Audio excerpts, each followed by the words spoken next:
Salam sejahtera Malaysia, denyut nadi suara rakyat bergema di channel ini.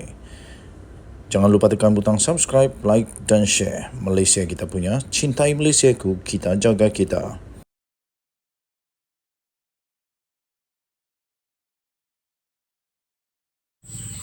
Salam sejahtera Malaysia, denyut nadi suara rakyat bergema di channel ini.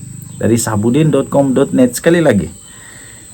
Selepas PRN berakhir, kemana proklamasi Melayu? Kemana proklamasi Melayu yang diheboh-hebohkan oleh Mahathir dulu itu?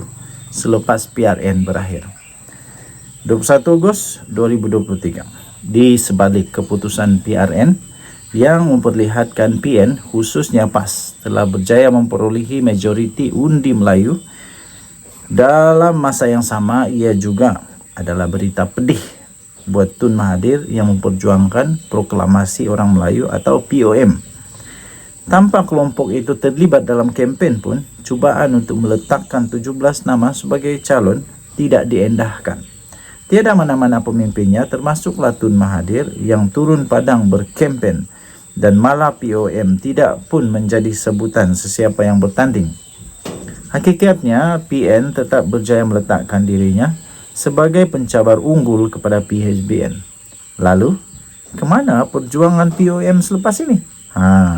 Kalau diteliti, perjuangan POM ini digerakkan hanya setelah Tun Mahathir yang sebelumnya berjuang bersama dengan Pejuang dan GTA kalah dengan parah dan teruk sekali pada PR15 yang lalu. Untuk itu sekurang-kurangnya ada dua tujuan POM ini digerakkan. Pertama, untuk menekan dan menjatuhkan Anwar Ibrahim yang memang merupakan musuh kepada Tun Mahathir dan telah berkali-kali cuba dihalangnya daripada menjadi Perdana Menteri. Kedua, untuk memperlihatkan Tun Mahathir ini kononnya masih relevan dalam politik negara serta menjadikan dirinya ada tiket untuk bersama-sama di dalam dalam Perikatan Nasional yang merupakan satu-satunya blok pembangkang yang ada dalam negara ini. Berdasarkan keputusan PR15 di mana semua calon pejuang hilang deposit dengan teruk, Tun Mahathir sedar beliau tidak boleh lagi berjuang melalui blok yang ketiga, terutama dalam usahanya yang tidak pernah berhenti untuk menjatuhkan Anwar. Namun, untuk beliau terus bersama dengan Perikatan Nasional, tentu ada sedikit rasa malu dalam dirinya. Berikutan perbalahannya dengan Mahyadin Mat Yassin pada 2020 yang lalu selepas berlakunya peristiwa langkah Sheraton. Setidak-tidaknya dengan menggagaskan POM, rasa malu untuk kembali bertaut dengan Mahyadin yang pernah memecatnya daripada Bersatu itu dapatlah dilindungi. Kononnya demi untuk membela nasib orang-orang Melayu. Itulah yang terjadi di mana setelah sedikit sebanyak menggerakkan POM dengan pelbagai aktiviti, Tun Mahathir akhirnya membuka mulut dan menyatakan sedia bekerjasama dengan Mahyadin. Kedua-dua mereka telah bertemu sebelum PRN lalu. Pun begitu, berikutan Mahyadin kekal sejuk dan tidak menunjukkan jiwa sepenuh hati dalam pertemuan itu. Begitu juga dengan Hamzah Zainuddin selaku ketua pembangkang dan Setiausaha Agung PN Bersatu turut tidak berlebih-lebihan dalam memberi respon kepada POM dan Tun Mahathir. Sudahnya tiada apa-apa jalinan kerjasama yang berjaya terbina. Sebelum penamaan calon, seorang utusan POM telah datang menemui Hamzah Zainuddin dengan membawa 17 nama bagi dipertimbangkan sebagai calon PRN atas tiket PN. Malangnya tiada satu pun nama yang dihantar itu diberi pertimbangan oleh PN. Maka itu walaupun sebelum ini POM agak riuh rendah dengan pelbagai program dan mengeluarkan kenyataan atas banyak isu, disebabkan tidak berjaya menumpang sebagai calon atas nama PN, mereka akhirnya senyap sunyi dan langsung tidak berbunyi sepanjang tempo kempen PRN diadakan. Pendek kata, dengan tidak ada wakil POM menjadi calon, seterusnya tidak turun membantu berkempen dan POM juga tidak disebut sepanjang kempen, gagasan perjuangan Tun Mahathir itu pada hakikatnya telah dilupakan terus ketika kempen PRN yang lalu. Kesian. Artinya, walaupun PN berjaya memenangi majoriti undi Melayu dan menawan sebahagian besar kawasan Melayu, ia bukanlah disebabkan oleh POM. Jauh sekali ada cop jari dan peranan daripada Tun Mahathir atas kejayaan PN itu. Sekali lagi, kemana POM selepas ini? Terutama Tun Mahathir. Tentunya belum padam lagi gairahnya daripada mahu menjatuhkan Anwar Ibrahim. Apakah selepas pilihan raya, setelah tiada lagi pilihan, Tun Mahathir akhirnya akan menyertai PAS? Wow, what? Ditulis oleh Sahabudin Husin, 21 Ogos 2023. Adakah Mahathir akan sertai PAS? Kita jumpa lagi. Bye-bye. Salam sejahtera Malaysia. Selamat pagi tuan-tuan dan puan-puan yang dihormati sekalian. Denyut nadi suara rakyat bergema di channel ini. Daripada sahabudin.com.net 22 Ogos 2023. Tidak mungkin ada ahli parlimen BN berani meletak jawatan. Adakah yang berani?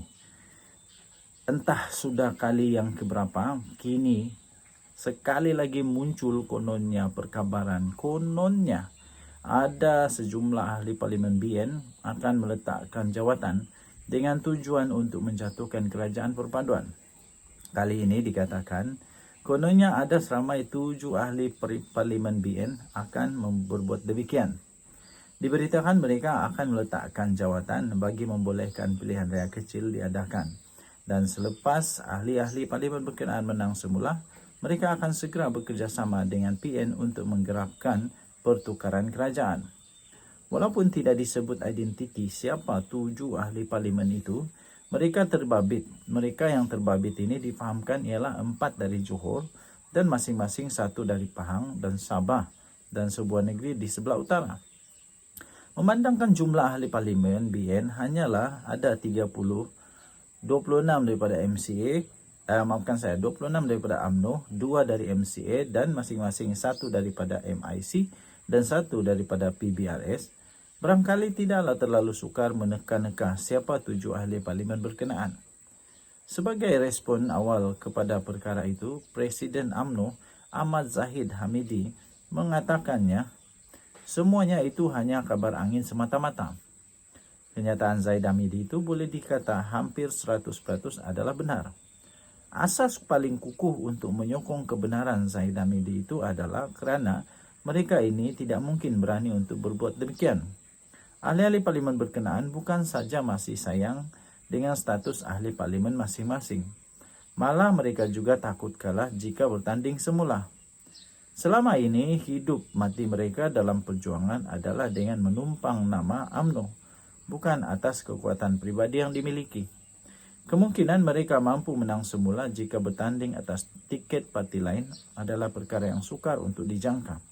Selebihnya pula kalau diperhalusi identiti paling mungkin siapa 7 ahli parlimen terbabit. Ini yang paling mungkin. Tiada seorang pun daripada mereka itu didapati memiliki hati yang keras, tegas, berani, mengambil risiko dan mempunyai rekod melawan yang boleh dibanggakan. Tak pasti dengan tujuan apa perkara ini diheboh-hebohkan kembali. Mungkin ada maksud tersirat yang berbagai di sebaliknya. Yang penting, diharapkan pemimpin kerajaan perpaduan tidak terganggu dengan kabar angin ini. Tenang-tenang saja dengan perkabaran yang berulang-ulang sudah ni. Mereka perlu lebih menumpukan sepenuh masa dan tenaga untuk memperbaiki lagi hikmat kepada rakyat kerana cabaran politik yang sebenar selepas ini ialah PRU 16 yang akan berlangsung kira-kira 4 tahun lagi. PN juga sebaik-baiknya tidak usah lagi terpedaya dan memasang angan-angan lagi mahu menjatuhkan kerajaan di pertengahan penggal atau melalui tebuk atap sebagaimana dilakukan pada tahun 2020 dulu. Sebaik berakhirnya PRN, banyak kerja harus mereka lakukan untuk memberi cabaran yang sebenar kepada PHBN dan kerajaan perpaduan dalam PRU 16 akan datang. Lupakan sajalah cerita-cerita mau menjadi kerajaan dengan cara bukan melalui pilihan raya ini. Dalam juga perkara yang diimpikan, ia terlalu sukar menjadi kenyataan kalau tanpa disertai dengan keberanian. Ditulis oleh Sahabudin Husin, 22 Ogos 2023. Denyut nadi suara rakyat bergema di channel ini. Bye-bye.